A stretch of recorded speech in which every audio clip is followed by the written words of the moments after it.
You just focus on football. I'll handle the money, my manager said. Now he's in prison and has no clients. But this story isn't that simple.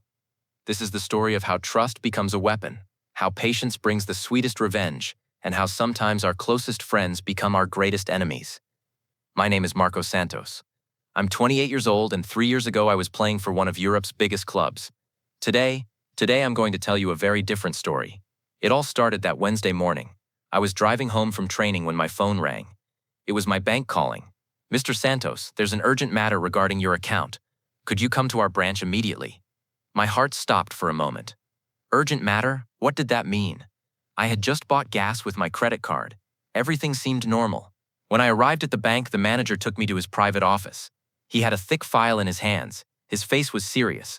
"Mr. Santos, significant amounts of money have been withdrawn from your account over the past 18 months. Were you aware of this?" Of course I knew. Eduardo, my manager, handled my financial affairs. Every month there were regular expenses, investments, taxes. "How much money has been withdrawn?" I asked, thinking it wasn't that important. The manager handed me a list. When my eyes saw those numbers, the world spun around me. 50 million euros. Just in the last 18 months, 50 million euros had been withdrawn from my account. And the worst part, it looked like I had authorized all these transfers. "Are these signatures yours?" the manager asked. I looked at the signatures. They looked like mine, but something was wrong. They were too perfect somehow, too clean. "My manager, Eduardo Pereira, handles these transactions," I said, doubt creeping into my voice for the first time. "I need to talk to him." While driving home, my mind was racing. I had known Eduardo for 6 years. When he became my manager, my professional career really took off. My transfer from Barcelona to Real Madrid, that incredible salary increase, sponsorship deals, he was there for all of it. "Marco, you focus on football, the rest is my job," he would always say. And I trusted him, blindly. Maybe I trusted him too much. While sitting in my chair at home, the phone rang. It was Eduardo. "Marco, how are you, buddy? How was training?" His voice was warm and friendly as always, but now it sounded different to me. "Eduardo, the bank called. There are things about my accounts we need to discuss." There was a silence, very brief, but I noticed it. "Of course, buddy, let's talk tomorrow. I have another client right now, solving an urgent situation. Don't worry, everything is under control." After hanging up, I stared at the phone for a long time. "Everything is under control," he had said. But control of what? That night I couldn't sleep. Thousands of questions were spinning in my head. Could Eduardo really be scamming me? But why? He was already making good money from his commissions. Why would he steal 50 million euros? The next morning, I went to Eduardo's office early. Our appointment was at noon, but I couldn't wait. His secretary Lucia was surprised to see me. "Marco, Eduardo hasn't arrived yet. I'll wait," I said firmly. When Eduardo entered his office, his facial expression changed. For a moment I saw panic in his eyes, but he quickly composed himself. "Marco, you came early. What did the bank want?" I sat across from him. In that chair I'd been sitting in for 6 years, but this time everything was different. 50 million euros, I said calmly. Eduardo frowned. "What do you mean? 50 million euros have been withdrawn from my account in the last 18 months. Do you know where this money went?" He smiled. That familiar, reassuring smile. "Marco, buddy, you don't understand these matters. Taxes, investments, insurance premiums. The cost of being a footballer is very high. I make the best decisions for you." "Which investments?" He hesitated for a moment. "You have a real estate portfolio. Shares in technology companies." "Which companies?" Now he was starting to get uncomfortable. "Marco, you don't understand these topics. This is my job.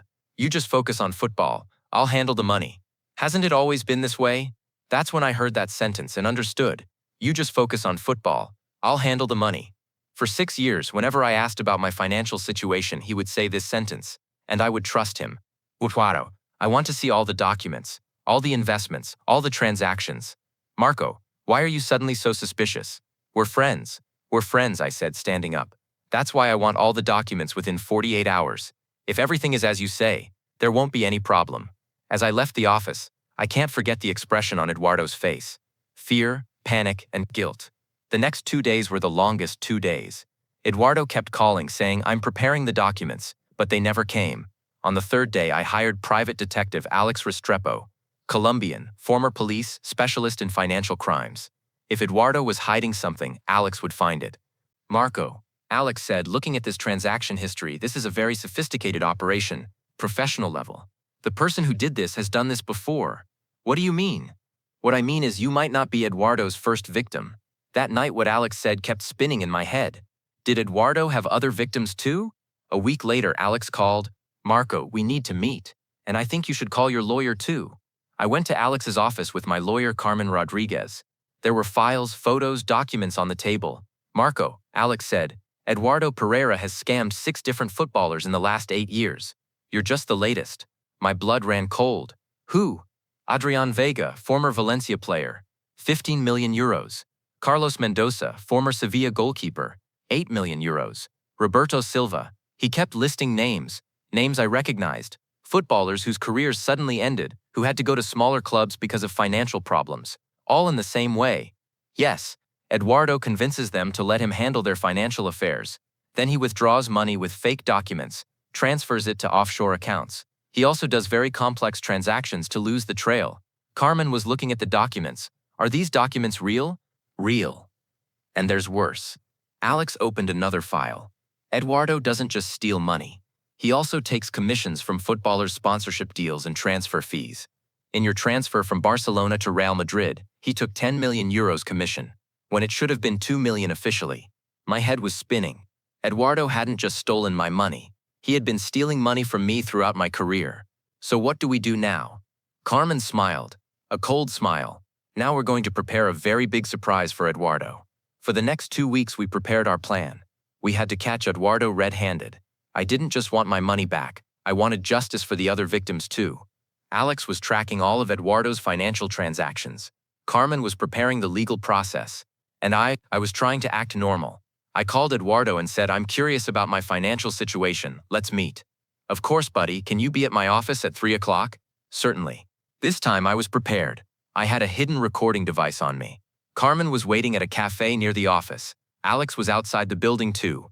When I entered Eduardo's office, everything was normal. He greeted me with a smile, offered coffee. How are you, Marco? How are the recent trainings going? Good, Eduardo. But I came to discuss the financial situation with you. Of course. Everything is very good.